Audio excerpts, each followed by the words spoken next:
Hey everyone, Josh here with Fresh Start Customs, and today I'm going to be showing you how I made the wishing well design.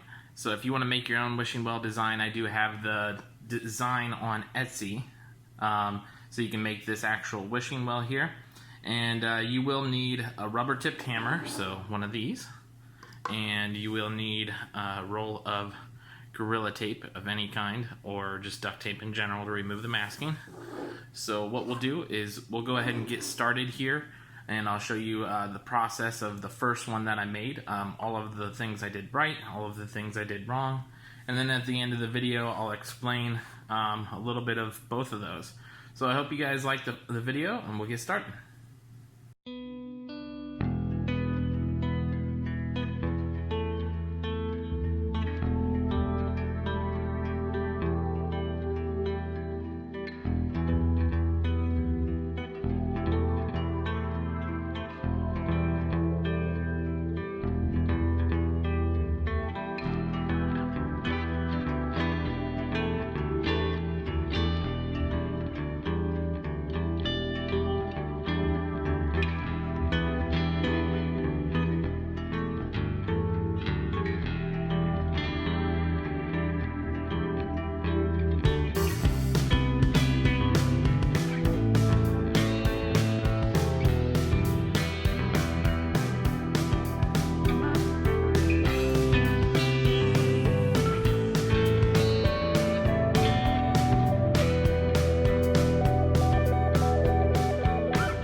There you guys have it. That's the wishing well project. So I just wanted to go through a couple things. As you've seen, I did make a few mistakes there while building it. This was my first attempt, and I wanted to show you guys a raw video here. So when I was assembling this top part, and you've seen me have it on the side like this when it was unassembled, what you're going to want to do is, if you do purchase this design, I would recommend pushing the tabs in by hand versus hitting it with a rubber tip hammer here, unless you have a smaller tipped hammer so you can hit this lat here so you don't crack this.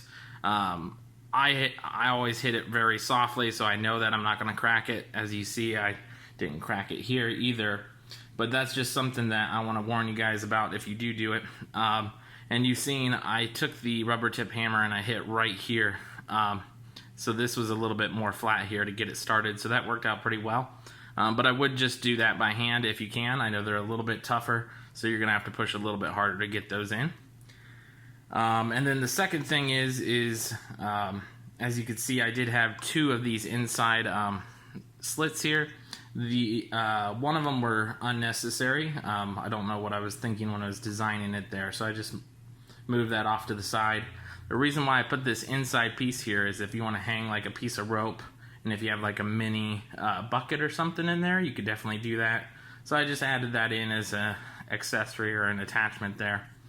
And then the roofs, I decided to go with these like little half circles. Basically, I just took a whole bunch of circles, cut them in half, and then lined it up in the size that I need, and then cut them all off so it looks like it just continuously runs through.